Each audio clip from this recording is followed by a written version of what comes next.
সমকাজে সমবেতনের দাবিতে বালুরঘাটে পার্শ্ব শিক্ষকদের ডেপুটেশন। সমকাজে সমবেতনের দাবি সহ মোট 13 দফা দাবিতে জেলা শাসকের কাছে ডেপুটেশন জমা দিলেন পার্শ্ব শিক্ষকরা।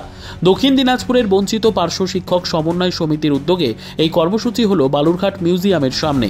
দাদা, আজকে এই যে আপনাদের বিক্ষোভ এবং ডেপুটেশন কি উপলক্ষে এবং কেন?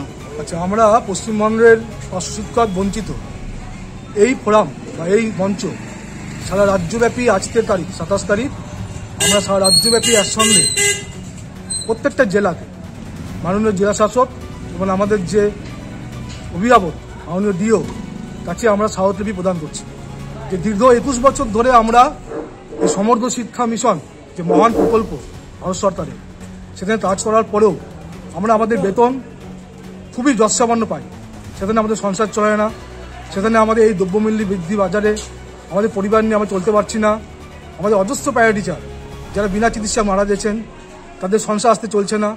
এই অবস্থায় দাঁড়িয়েতে আমরা মাননীয় মুখ্যমন্ত্রীর কাছে এই জেলাকে জেলা শাসকের কাছে মাধ্যম দিয়ে আমরা আমাদের স্মারকলিপি প্রদান করছি যে 1/3/2024 যে অর্ডারটা বেরিয়েছিল যে সমস্ত চুক্তিভিত্তিক কর্মচারী যারা আছে পশ্চিমবঙ্গে তাদের ন্যূনতম বেতন কাঠামো যা অর্ডারটা দিয়েছিল সেই অর্ডারটা আমাদের যেন আমাদের ক্ষেত্রে কার্যকরী হয়।